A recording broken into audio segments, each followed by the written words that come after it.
I would like to invite Yang Berusaha in Senior Wan Murdani Wan Muhammad, Vice President, Digital Industry Acceleration, MDEC, to deliver the keynote address entitled AI Revolution, Exploring the Potential of Artificial Intelligence in Malaysia. Please welcome.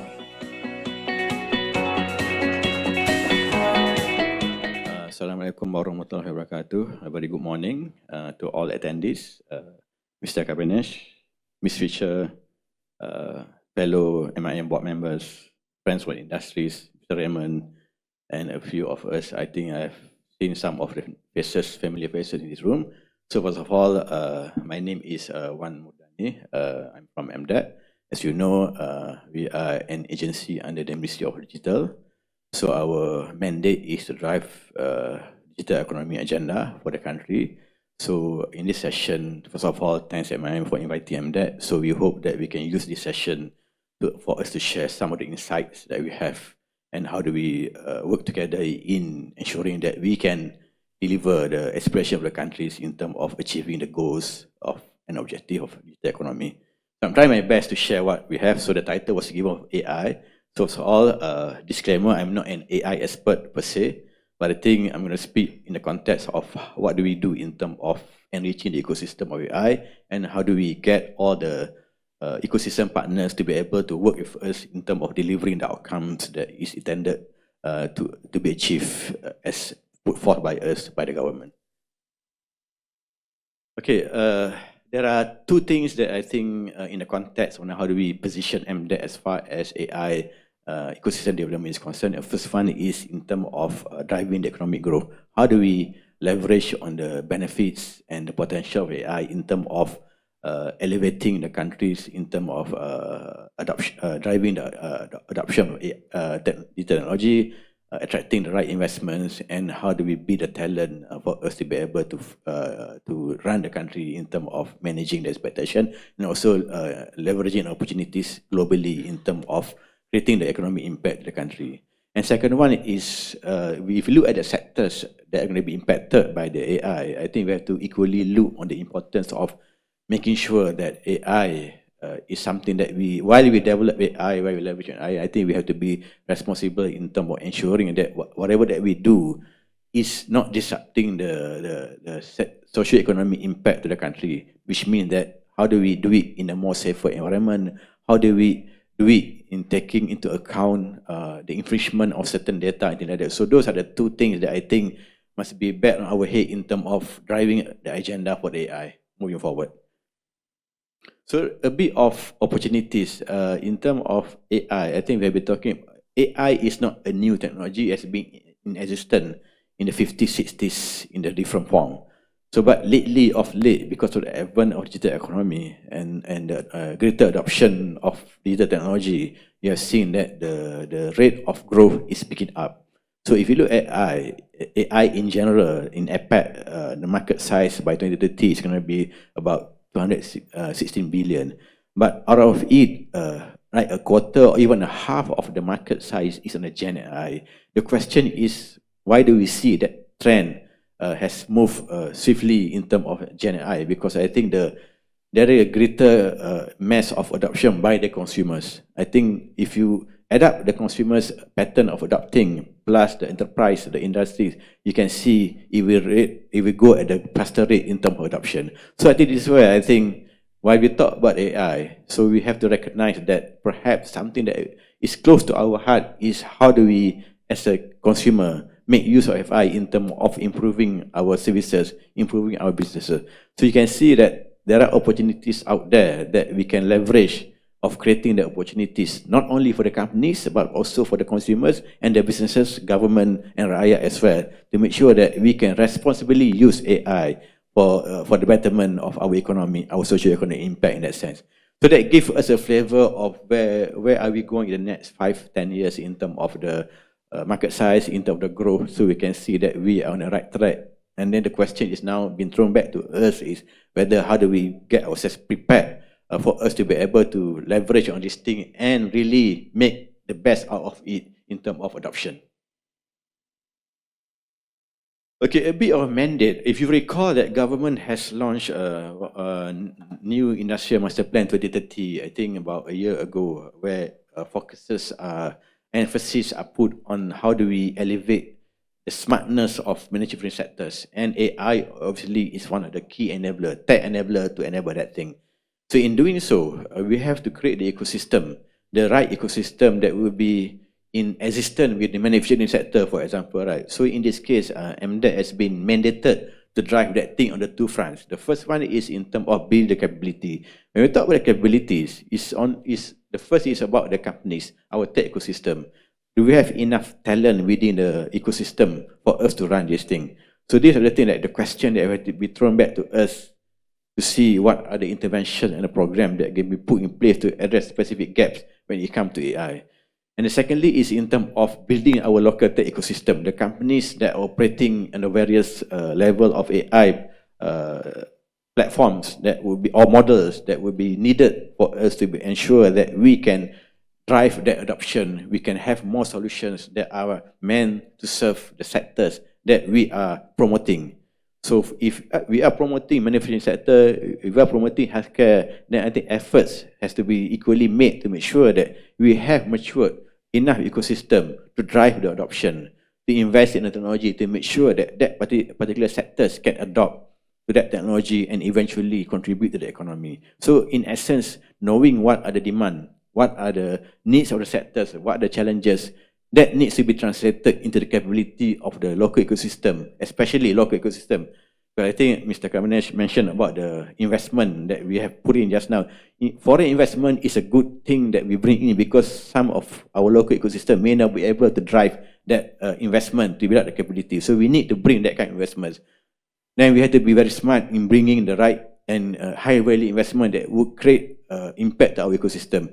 So in doing so, when we have enough capability, that means we are creating the opportunities for our local companies to be able to be part of the value chain and then drive the adoption and also level up their capabilities in terms of providing the services in a niche area. So investment coming in, but at the same time is how do we then pivot our local companies to be able to be benefited from that kind of technology investment that are brought into the country.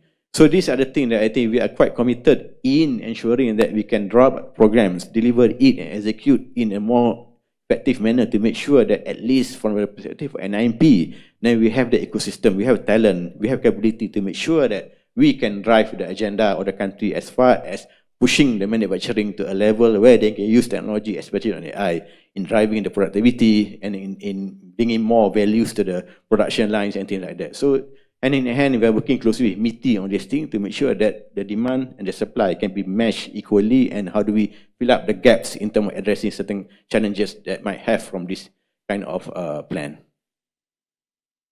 Again, in terms of governance, you recall that another ministry, MOSTI, have launched the roadmap for the national blockchain AI a few years back.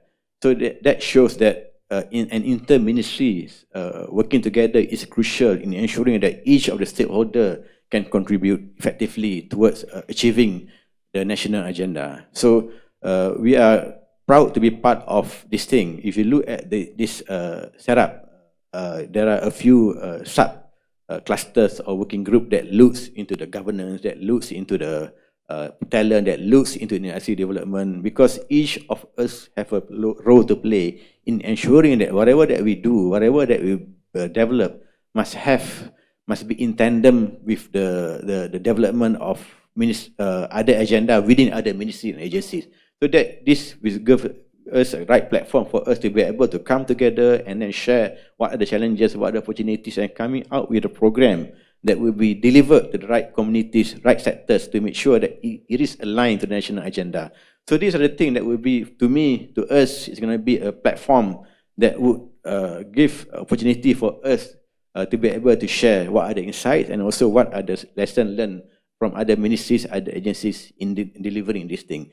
So it is headed by MOSTI. I think it consists of many members from the academia, from industries, from private sectors that look and come together and put up the effort to make sure that we can drive the agenda.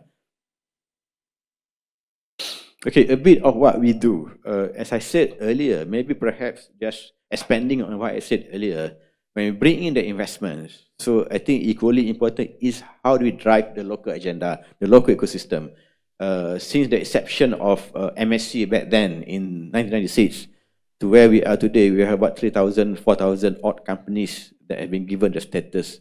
When we started with MSC last time, if you recall that it came with the tax incentive in that sense. But I think 2 years ago, or 1.5 years ago, government has launched what we call a Malaysia Digital Initiative, which have actually decoupled the tax incentive or the fiscal incentive from the status. Because in the early days, when we started the MSC, the country back then required investments in the high-tech areas. So that's why you see, the likes of Dell, HP came to Malaysia and build up, establish their footprints in Malaysia. But as we go along, we have to be a bit more inclusive in terms of delivering our product and services. So which means that not all companies require fiscal incentive. What they require is a non-fiscal incentive. So then the question is, how do we make sure that we can have a proper hand-holding for us to be able to help the companies who do not require the tax incentive? Because if you put up the tax incentive, then the requirements is going to be more stringent. That means not all the companies will be able to fulfill the requirements. So we decouple that thing. If you need tax incentive, you go for the fiscal incentive. But if you don't need tax incentive, then you need certain facilitation. You need foreign knowledge workers. You need assistance in certain things to bring the equipment, for example. Then those are the things I think would be more palatable to the companies who do not require tax incentive. Hence, the MD is more inclusive, which means that if you are the company as small as 2%, having a perak capital of 1,000 ringgit, OPEX of 50,000, can be 100% foreign owned, then you can be awarded MD status, which will pave a way for you to be able to be benefited from the ecosystem programs that MDET do, or any partners of MDET is doing. So these are the things I think would give more clarity, more opportunities for the smaller companies to be part of the agenda, for them to be able to contribute, for them to be able to be level up to meet the requirements of the customers that they are serving. So these are the things. So in doing so, specific to AI, when we did some profiling of the companies who have at least some services in the AI field that we want to bring up into the equation. So if you look at we can proudly say that out of the companies that we have profiled, we have at least 100+ companies who are ready to be pushed to the market, which means that they have niche solutions that will be needed by certain sectors, whether in KYC, whether in facial recognition, data analytics. Those are the things, I think, that are required by sectors that will be needing the AI platform or model that they can be leveraged on in delivering their services. So we can push these companies. So these companies is the one that we are pushing. So we are happy to talk to any sectoral leads who require a certain thing that we can push these companies, at least local companies. When I say local, doesn't have to be Malaysian companies. It is Malaysian-based companies. So if you are operating out of Malaysia, you can be 100% owned, but I think we consider them as Malaysian-based companies. So these are the companies that I think that we should be pushing, because they are in the playground. They are in the field that they are touching the industry directly. So that is on the supply side. But on the demand side as well, you can see that we are working with sectoral leads as well to know what are the real challenges out there. What are the challenges out there that need to be addressed? You need solutions to certain challenges. So we put up that challenges on the table, give the companies the opportunity to pitch and be the solution. This is where I think we want to make sure that we can be the middleman in terms of bringing the supply to the demand. But you have to make sure that that demand is going to be curated in a way that will be palatable for the companies to offer their product and services. So these are the things that we are doing to make sure that we can empower the companies. We can push the company to the market by ensuring that we know what are the challenges, and in doing so, we can recognize, we can identify what are the challenges faced by them. Whether is it a funding, is it a regulatory issues, is it a talent issues? So at least we can have that kind of gaps measurement and do the intervention program to make sure that that gaps is going to be addressed, leading to the need for them to develop solutions that is meeting the requirements of the sectoral leads. You can see some of the companies that we have already established down there. So those are the companies that can really be pushed to the market based on the niche services that they are offering. Okay, as I said earlier, I'm not an expert on AI. MDEC cannot do this alone. That's why I think it's very important that we do the industry stakeholder engagement. We keep on pushing ourselves, pushing the boundary to make sure that we do not leave any stakeholders out of place. That means if you want to talk the industry, this is something that we have to be good at in terms of understanding what are the pains of the industries, what are the things that industry is looking for. So those are the engagement that we continuously doing to make sure that we do not lose sight on the ground in terms of addressing the needs and opportunities of the country. Again, I spoke earlier about the responsible use of AI. So while we drive the adoption, while we push for the agenda of using AI to bring up the economy, certain economic sectors, equally important to that is we have to be sure that it is done in a safer and responsible manner. So in doing so, that's why I think part of the NBIC that I shared earlier, one of the outcome is to issue AI ethic guidelines. So this is very important because as a country, we need to have this kind of guidelines. So everybody is guided on the principles that must be observed at all times to make sure that they do not break the law, they do not do something which is impacting the social aspect of the consumers and also the businesses. So everybody must be using the same guidelines in terms of product development, in terms of solution delivery and things like that. So the guidelines are expected to be issued by end of this year. So we are getting the input from various industry players, whether from the global players, whether from the local players, from the stakeholders to see where are the pain points, where are the opportunities for us to put in. Because without this guideline, then everybody will be just adopting and offering the services at their own peril. So this is why I think we have to be able to, not to control, but at least to guide and give guidance in terms of what the do's and the don'ts in terms of delivering the AI. So the input from industry is very important. There are proven models out there who have conformed to certain principles. So we try to put in as well. That's why it's good to listen to the global companies who have really adopted certain guidelines, certain standards, certain principles that can be replicated into the guidelines that Malaysia is doing. Of course, on the Malaysian flavor, but at least it have touches of regional and global consideration when we do this thing. Okay, say earlier in terms of funding, we part of the system or scale-up program that we do is to provide, not MDEC to provide the funding, but we have about 60 plus ecosystem, VC ecosystem partners that we work with, domestic and regionally. So these VC ecosystem partners, they have mandate in the investments. So whenever there are mandates of investments related to AI, then we do a VC, our matching, investor matching program, because we have companies or startups which we have profiled, who have appetite, who have capability building certain AI solutions and services, but they need funding. So we do that kind of matching where we bring the VCs in the region, in the domestic arena for us to be able to push them to the market.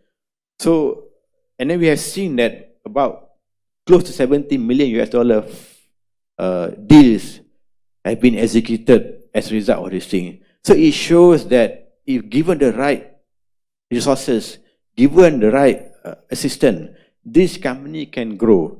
So we want this company to be able to grow in tandem with the agenda of the government. Obviously, what we are providing is not the only sources of funding, but by doing this thing, that means we are opening up the ecosystem. We are pushing our ecosystem into the market.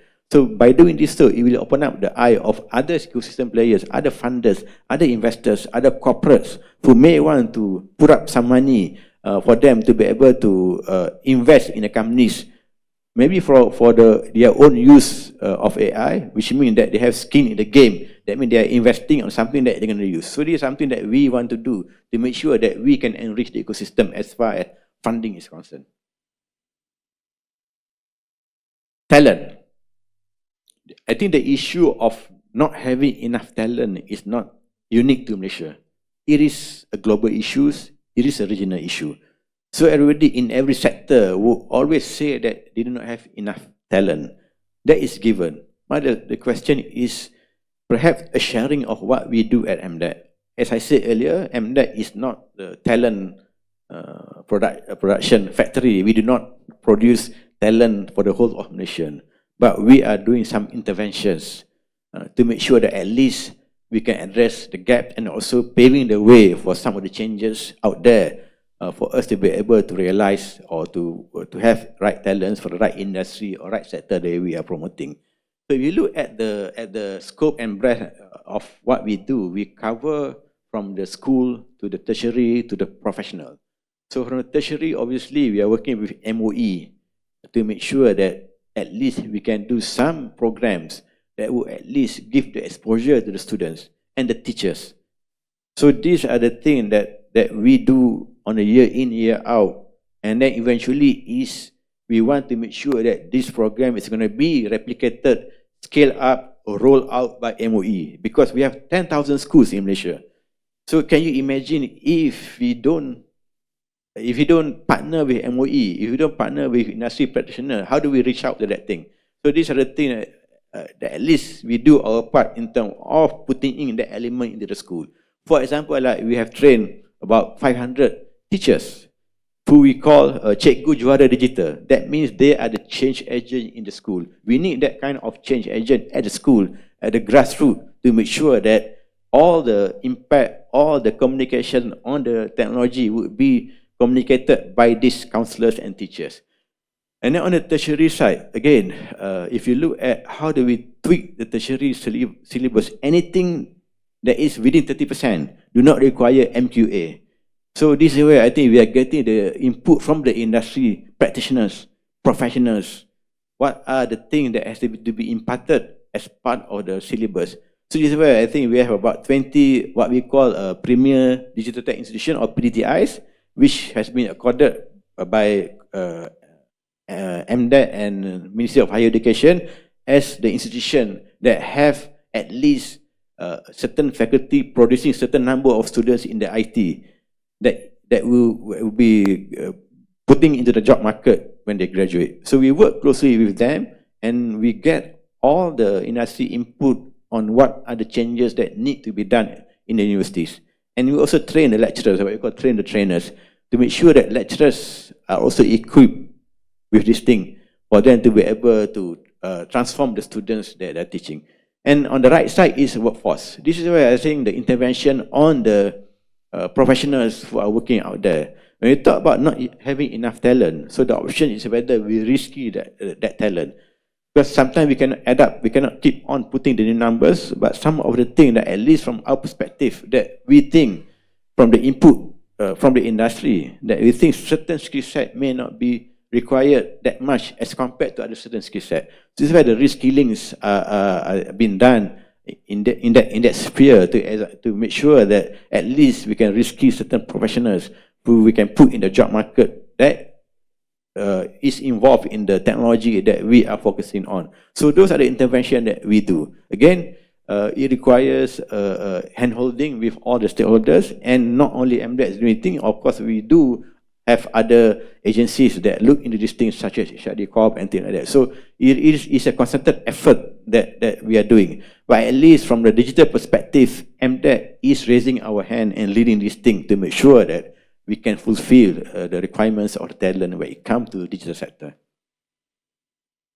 And we work closely with all the industry, the likes of AWS and like that. Yeah, how do we capture the needs of the industry in the AI, for example, right? So we have that three skills. This skill set, these courses are not being dictated by MDEC. These are the courses that has been given by the industry. We have what we call a talent expert network.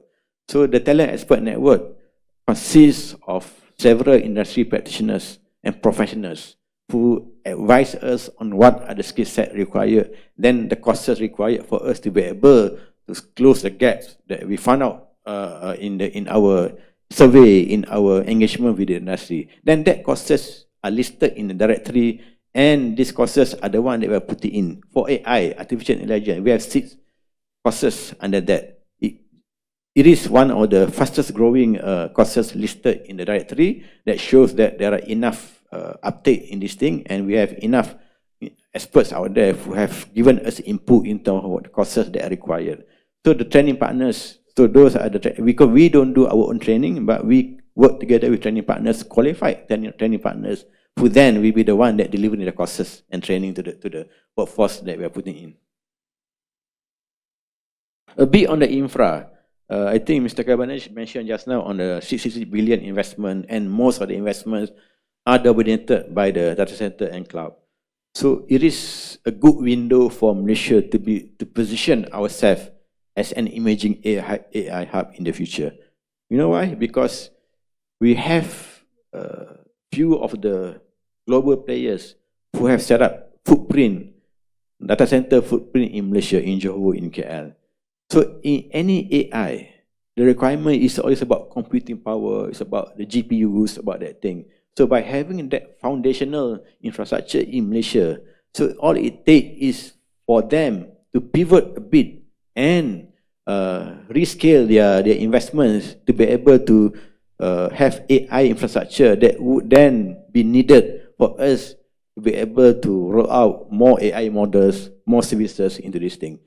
So because AI, when we talk about the AI, it's the difference between human brain and AI.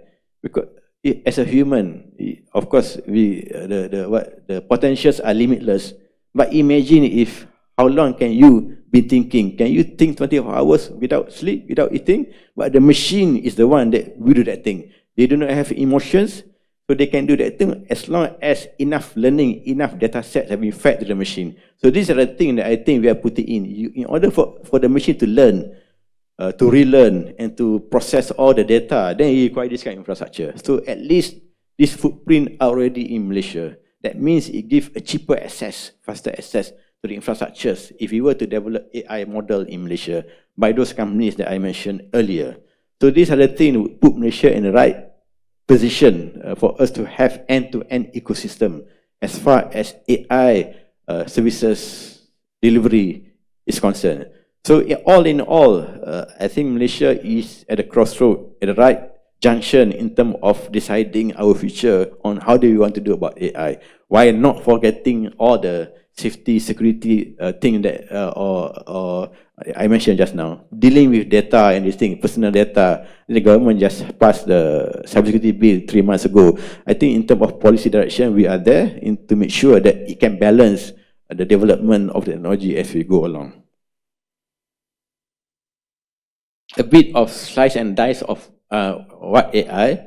You see down there earlier, the foundational of infrastructure is there. I think Malaysia has the data center, has the manufacturing facility, semiconductor ecosystem that will be needed in driving the adoption of AI. But the thing again is, when I spoke earlier about the companies just now, you can see that at the higher value chain, this is where I think that our companies can play a role. More and more services, more and more AI models can be developed from this kind of companies who then can play in the ecosystem as well, because they are leveraging on the platforms, on the infrastructures that has been set up in Malaysia. So it's a matter of putting the right resources, right skill set to make sure that we can join the bandwagon in terms of delivering the outcomes for the Malaysia. So this is my last slide. So just to share on what are the current states of AI, at least in our perspective, at least in the area that we are touching. So we have, as I said earlier, more than 150 companies, 15,000 AI talent in Malaysia. May not be enough, but I think more programs, more interventions are needed for us to scale up more and more talent into this thing. Funding, more than $500 million deals has been executed in Malaysia on the AI solution. We have matured solution, fraud detection, facial recognition, determining what are the anti-money laundering kind of assessment. So those are the things I think we have a good base of solution already being developed in Malaysia, and good capacity of data center. And you can see in terms of trade, revenue, investments, and export. So those the numbers that shows that the AI is growing and is contributing to the economy. Last slide. So these are the thing intervention, technology solution ecosystem. We need to keep on building the local ecosystem, policy regulatory framework, working with ministries to make sure that guidelines, ethic guidelines, relevant regulations are put in place as we go along adopting and driving AI. You need to be make sure check and balance in terms of what will be the right mechanics or instruments to make sure that we can stay on the track in terms of not having major issues such as data infringement and things like that. Talent, so we will continue to develop talent on the AI, leveraging on the programs, on the stakeholder and the partnership that we already have. Funding, again, more and more VC partners, more and more companies are going to be meshed by us with the support of the industry players. Infrastructure, we do have that getting, we are at the crossroad. We can decide what kind of infrastructure that we want to put in. We can always push the investors to make sure that they can pivot or scale up the infrastructure to meet the AI needs. Adoption, sectoral needs, use cases. That's why I think challenges just now in terms of knowing what are the challenges that they have and translating that into solution is the key to drive AI agenda. And of course, trade, keep on getting the investments, exporting for regional market, and things like that. So all in all, it will give a right flavor for us to be able to drive the AI for the nation. Again, the only thing is always be responsible. Make sure that AI development do not come with a heavy cost for Malaysia. That's why I think a balanced approach has to be taken when we do this thing moving forward. I think that's my last slide. Thank you very much for listening.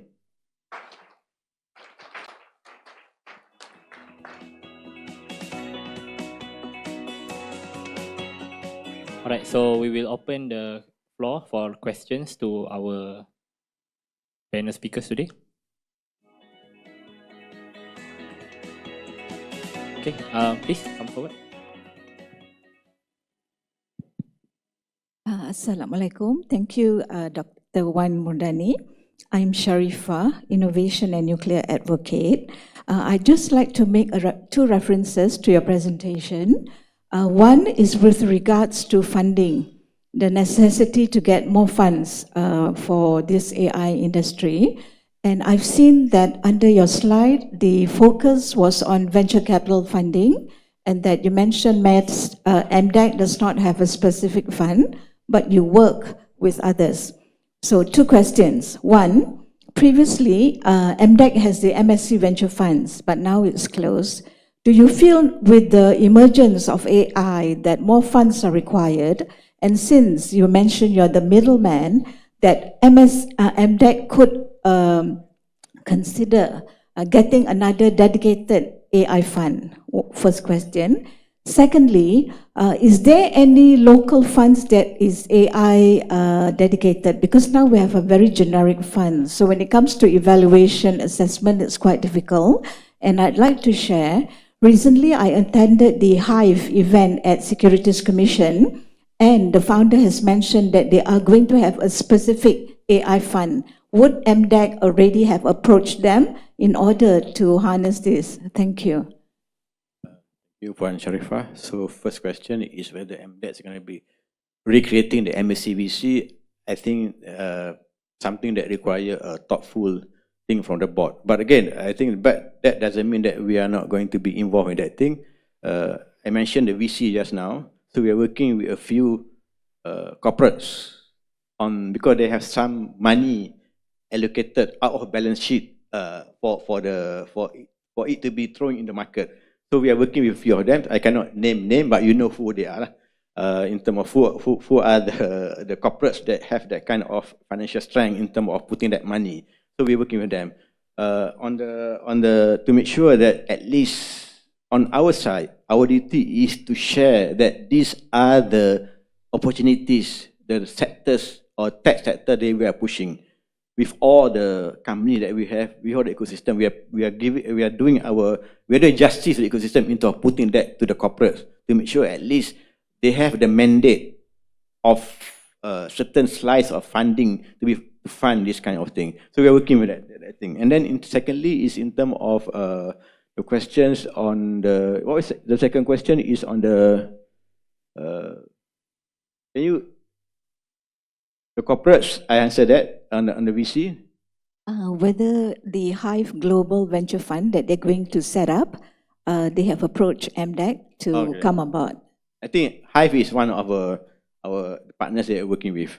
Because the day is they need to know more on the what type of, how many companies that we have implementing and what are the adoption appetite from the sectors. So we do have that kind of sharing with them. So hopefully something that can be positive can come out from there. And also you ask us whether do we have MCVC, but what we do now is because we have some allocation.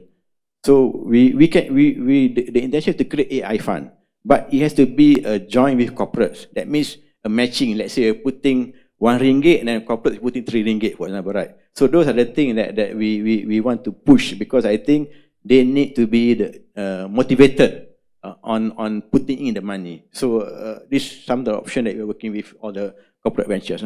But short of establishing MCVC, because I think it is bit not aligned to what we are doing at this point of time.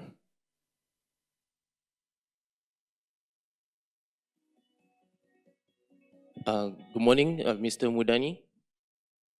I have one question. This is more to like your in your own words. So one of the things that you highlighted was the integration of AI in various sectors within this country itself. So I want to ask for your opinion in terms of like ethical considerations surrounding AI as a whole, such as privacy, bias, or even accountability. So how do Malaysia address all those things? Thank you for the question. So there is no single framework or app or instrument that specifically address AI. That's why I think the ethics is about getting in the principles which are the best practices by Japan or by Singapore, by EU to put in the guidelines. But when it comes to data protection, so obviously there are some overarching act in the parliament that looks at the personal data protection. So it's not specific to AI, it's technology agnostic, but I think the changes, the provision in that act would then be translated into regulation to make sure that if you use personal data, then care should be exercised in terms of consent, in terms of making sure that you do not infringe the rights of privacy in that sense. So to answer short answer is that we do not have any specific app for the AI, but it's a combination of various instruments that we put in the guidelines to make sure that we can always observe a common practices and principles for us to address, both from the demand and supply perspective.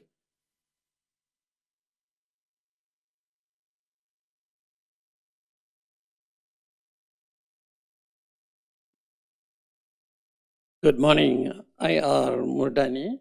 My name is Sukumaran. I'm from Association of Certified Integrity Officers, representing them. And I wish to forward this question to you. Ethical use of artificial intelligence, one thing. Ensuring that AI is used ethically and transparently is crucial.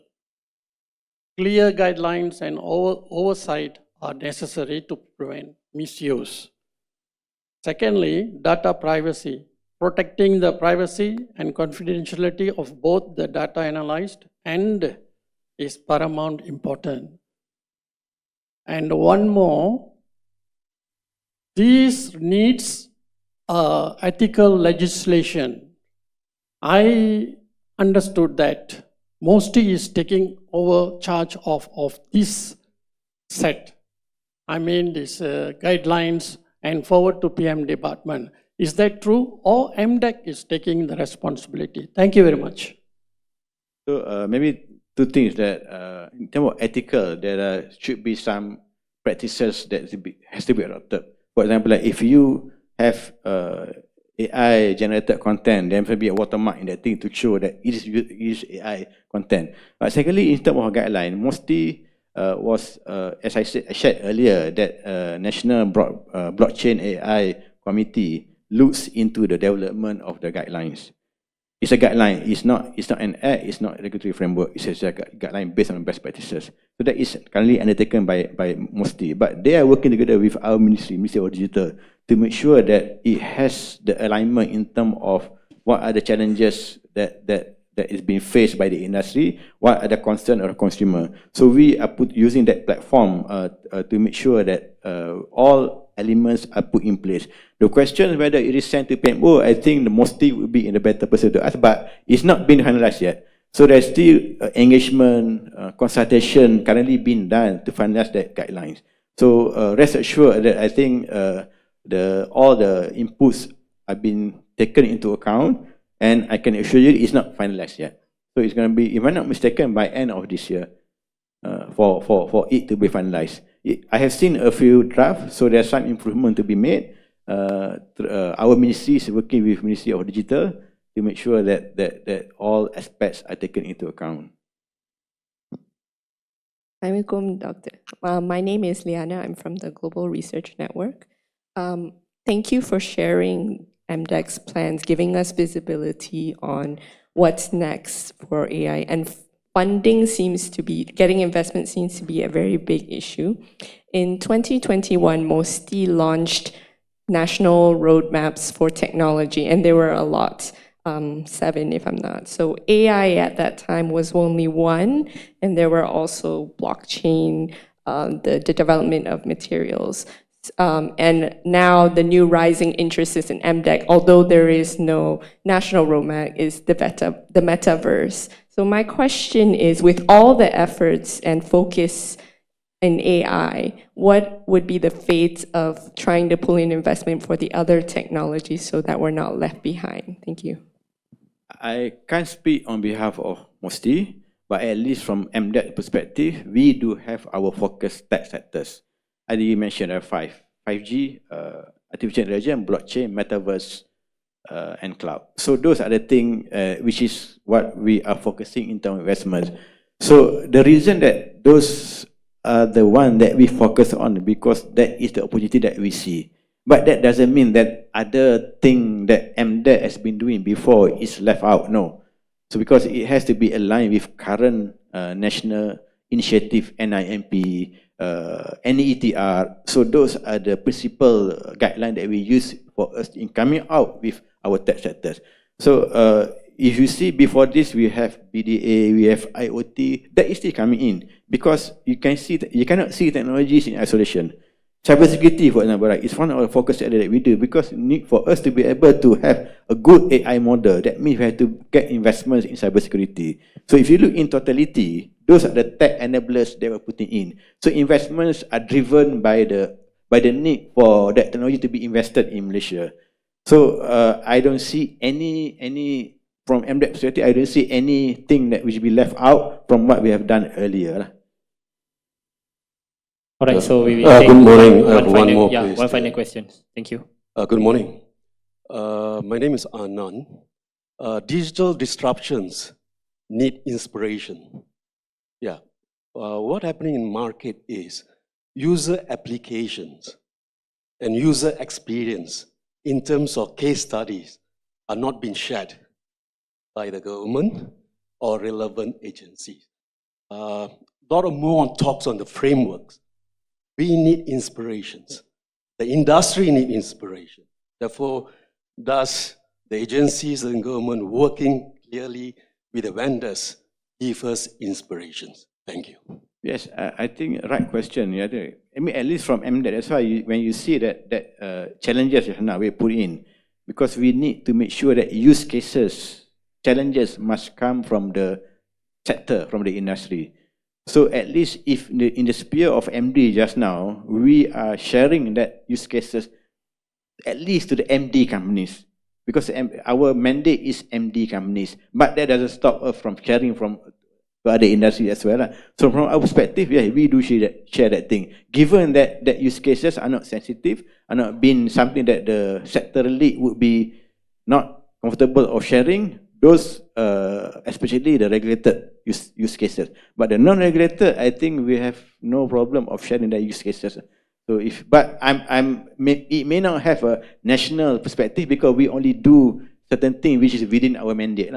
There might be some other use cases outside our mandate that are out there that I think the other agencies may be responsible or have more say in terms of how the sharing is done. Okay, obviously you can talk to us on the digital part as well in terms of use cases.